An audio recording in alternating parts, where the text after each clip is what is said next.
10th class में हैं और साइंस का पहला लेक्चर। आपकी साइंस के 3 पार्ट है, जिसमें आपकी फिजिक्स, केमिस्ट्री और बायो आती है। आपकी फिजिक्स और केमिस्ट्री मेरे पास रहेगी।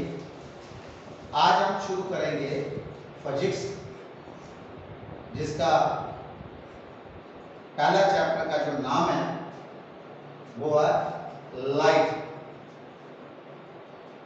तो चैप्टर 1 के बीच में आपको 2 टॉपिक्स आएंगे, रिफ्लेक्शन एंड रिफ्रैक्शन। चाहे रिफ्लेक्शन हो या रिफ्रैक्शन हो, इन दोनों के लिए लाइट का होना जरूरी है। इसलिए सबसे पहले हम पढ़ेंगे कि व्हाट इज लाइट। तो light is an electromagnetic wave which possess energy and produces sensation of vision. In other words, light is a form of energy which gives us the sensation of vision, जिससे हम देख सकते हैं। As for example, जैसे दिन में हम हर चीज देखते हैं, चाहे पेड़ पौधे, मकान, नदी नाले, रोड, जो भी चीजें देखनी हो, लेकिन यही चीजें रात को हमको नहीं दिखती हैं। हालांकि जिस ऑर्गन से, सेंस ऑर्गन से हम हर चीज को देखते हैं, वो हमारे पास ही होता है। दिन में भी वही ऑर्गन होता है, रात को भी। लेकिन अब ऐसी कौन सी चीज है जिससे हम रात के अंधेरे में नहीं देख पाते हैं? तो उसके लिए आपका सीधा सा क्वेश्चन है कि हमें जो भी चीज दिखती है उसके लिए लाइट होना जरूरी है, वो भी रिफ्लेक्शन ऑफ लाइट का। इसलिए पहला जो क्वेश्चन आपका कि व्हाट इज लाइट। तो light is a form of energy which gives us the sensation of vision. Vision क्या होता है? देखना। अब कुछ फैक्ट्स हैं अबाउट द लाइट, जो आपने 8th क्लास में जब आपके टीचर ने पढ़ाया होगा, आपने उस समय देखा होगा, पढ़ा होगा, फिर भी हम उनको रिकैप्चुलेट करते हैं। पहली चीज कि लाइट क्या है? लाइट एक किस्म की वेव है। कौन सी wave? Transverse wave. 9th class में हमने पढ़ा होगा कि वेव 2 प्रकार की होती है, ट्रांसवर्स वेव्स और लॉन्गिट्यूडिनल वेव्स। तो लाइट कौन सी वेव है? Light wave is a transverse wave.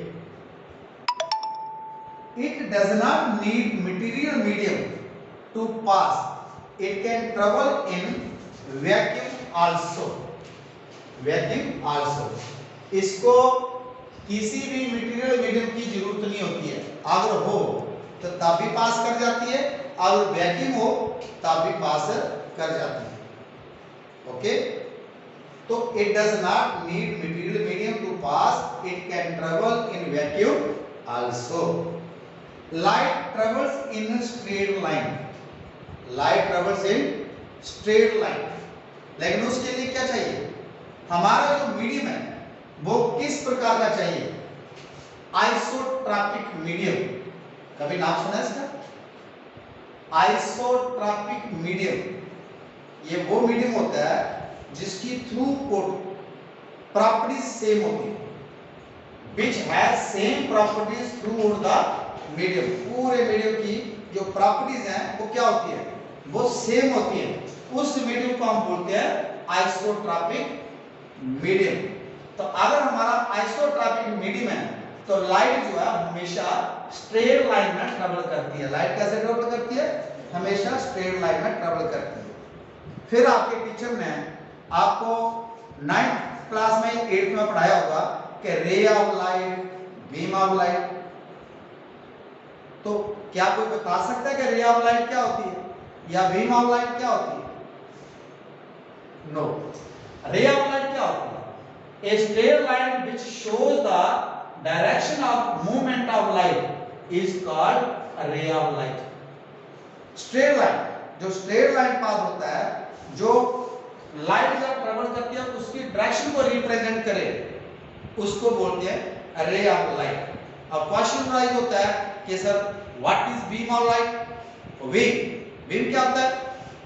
A bundle of rays. A bundle of rays. A bundle of rays of light is called beam of light. Is called beam of light. या थोड़ा रुकते हैं और detail में थोड़ा पढ़ते हैं. A bundle of rays of light is called beam of light. तो रे ऑफ लाइट को कैसे रिप्रेजेंट करते हैं? सीधी स्ट्रेट लाइन हो और एरो दे. क्यों? क्योंकि इसमें हमने बात की किसकी? डायरेक्शंस की. इसका मतलब रे ऑफ लाइट लेफ्ट से राइट की तरफ जा रही है. तो which shows the direction of light. A single straight line is called ray of light. और जिसमें वो सी रेज होती है और उनका एक बंडल टाइप माने bunch of rays is called the beam of light. और बीम ऑफ लाइट तीन प्रकार का हो सकता है. कैसे? यहां देखिए, इसमें मैंने कहा कि जैसे पैरेलल रेज होती है और ये भी रे है, ये भी रे है, ये भी रे है, बहुत सी रेज हो सकती है. लेकिन ये क्या है? एक दूसरे के पैरेलल है. तो हम इसको बोलते हैं पैरेलल बीम ऑफ लाइट. क्या बोलते हैं? Parallel beam of light. अब देखिए, इसमें और इसमें दोनों एक जैसे दिखते हैं आपको, लेकिन कुछ बच्चे जो है इसमें डिफरेंशिएट कर लेंगे और कुछ बच्चे जब ध्यान से नहीं देखेंगे तो इसको डिफरेंशिएट नहीं करेंगे. वो सोचेंगे एक जैसा है, लेकिन ये दोनों एक जैसे नहीं है. यहां देखिए, रेज ऑफ लाइट जो है वायर से एक पॉइंट की तरफ आ रही है और एक पॉइंट पे मीट कर रही है. इसका एरो की तरफ से देखना होता है कि एरो किस तरफ है. The rays coming from the out source and meeting at a single point. तो जो इसी किस्म का बीम होता है इसको भी बीम ऑफ लाइट बोलते हैं. और ये जो बीम ऑफ लाइट होता है इसको बोलते हैं कन्वर्जिंग बीम ऑफ लाइट. क्या बोलते हैं इसको? Converging beam of light. और इसमें देखिए, इसमें क्या है? ये भी पॉइंट है, लेकिन यहां से ऐसे लग रहा है रेज इस पॉइंट से निकल रही है और वायर डाइवर्ट हो रही है. तो जिसमें एरो वायर की तरफ होता है तो वो डाइवर्शन है, डाइवर्ट है. इसको बोलते हैं डाइवर्जिंग बीम. क्या बोलते हैं? तो बीम क्या होता है? A bundle of rays of light is called beam of light. तो बीम ऑफ लाइट तीन प्रकार का होता है: पैरेलल बीम, कन्वर्जिंग बीम और डाइवर्जिंग बीम. अब हमारे पास आया कि जो when the ray of light traveling through one medium and strikes the another medium. जब रे ऑफ लाइट एक मीडियम से पास होती है और दूसरी मीडियम में स्ट्राइक करती है. जब रे ऑफ लाइट एक मीडियम से पास करेगी और दूसरे मीडियम में स्ट्राइक करेगी तो उस समय तीन चीजें होती है. क्या? या तो वो रिफ्लेक्ट, उसमें से उसका उस लाइट का कुछ पार्ट रिफ्लेक्ट हो जाता है, कुछ पार्ट अब्जॉर्ब हो जाता है और कुछ पार्ट ट्रांसमिट हो जाता है. यानी कि रिफ्लेक्शन ऑफ लाइट भी होती है, अब्जॉर्प्शन ऑफ लाइट भी होती है और ट्रांसमिशन ऑफ लाइट भी होती है. It depends upon. अब क्वेश्चन राइज होता है, बच्चा ये सोचता है कि सर रिफ्लेक्शन कब होगी, अब्जॉर्प्शन कब होगी और ट्रांसमिशन कब होगी. बेटा, it depends upon nature of the medium.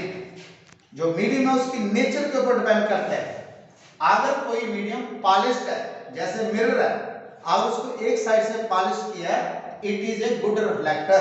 उसमें रिफ्लेक्शन ज्यादा होगी, अब्जॉर्प्शन और ट्रांसमिशन कम होगी. और फिर आता है ट्रांसपेरेंट. ट्रांसपेरेंट क्या होता है? ट्रांसपेरेंट जो है ये गुड ट्रांसमिटर होता है. ठीक है. इट मींस के मीडियम की भी टाइप्स होती है. मीडियम की भी टाइप्स होती है. कैसे? मीडियम फिर तीन प्रकार का हो. मीडियम क्या होता है? It is the material through which the light can pass. अब लाइट जो है मटेरियल मीडियम से पास होती है, लाइट जो वैक्यूम से पास होती है. तो मीडियम की जहां तक बात आती है, मीडियम तीन प्रकार का होता है. एक होता है ट्रांसपेरेंट, एक होता है ट्रांसलूसेंट, एक होता है ओपेक. अब यहां कुछ बच्चे ऐसे होंगे जिनको यही पता नहीं होगा कि ट्रांसपेरेंट क्या होता है, ट्रांसलूसेंट किसे कहते हैं और ओपेक क्या होता है. ये तीनों डेफिनेशंस आपके 7th क्लास में थी. वहां पर भी लाइट का चैप्टर था, वहां पर यही थे कि ट्रांसपेरेंट क्या होता है, ट्रांसलूसेंट, ओपेक. ट्रांसपेरेंट वो सब्सटेंसेस होते हैं जैसे एयर, वाटर, ये ट्रांसपेरेंट है. ट्रांसलूसेंट में जैसे वाटर पेपर, वैक्स पेपर, आप एक पेज लो, उसको ऑयल आप अपने हेयर के साथ उसको रब करो और उसके बाद देखो उसमें से कुछ लाइट पास हो जाएगी और उसको बोलते हैं ट्रांसपेरेंट। ओपेक, ओपेक होता है पूरी की पूरी लाइट उसमें से पास नहीं करती है, वो अब्जॉर्प्शन कर लेता है, जैसे वूल और स्टील। इनमें क्या होती है, ये ओपेक है। इट मींस के जो मीडियम होता है वो तीन प्रकार का होता है, ट्रांसपेरेंट, ट्रांसलूसेंट और ओपेक। अब लास्ट, लाइट की स्पीड होती है, किस स्पीड से जब सन से लाइट निकलती है, किसी सोर्स से लाइट निकलती है, हम तक कितनी स्पीड से वो ट्रेवल करती है। The speed of light is 3 into 10⁸ metre per second. 3 into 10⁸ metre per second. लेकिन ये बेटा वैक्यूम के बीच में होती है, जहां पर इसको कोई डिस्टरबेंस नहीं होती है। लेकिन all substances it is different for different medium। जो स्पीड ऑफ लाइट होती है, जैसे ये ट्रांसपेरेंट है, ट्रांसलूसेंट है, ओपेक है, ये हर एक मीडिया के लिए अलग अलग हो सकती है। लेकिन वैक्यूम के बीच में स्पीड ऑफ लाइट जो होती है 3 into 10⁸ मीटर पर सेकंड होती है। अब जितने भी हमारे सब्सटेंसेस होते हैं, all the substances do not allow light to pass through them equally. Equally कोई भी सब्सटेंस होता है, अलग अलग सब्सटेंस होते हैं, हर सब्सटेंस से एक जैसी लाइट एक ही स्पीड से पास नहीं कर सकती। तो अब मैं आपसे क्वेश्चन पूछता हूं, फॉर अर्थ के लिए, इस अर्थ के ऊपर सबसे बिगेस्ट सोर्स ऑफ लाइट क्या है, बताइए शाबाश मनमीत।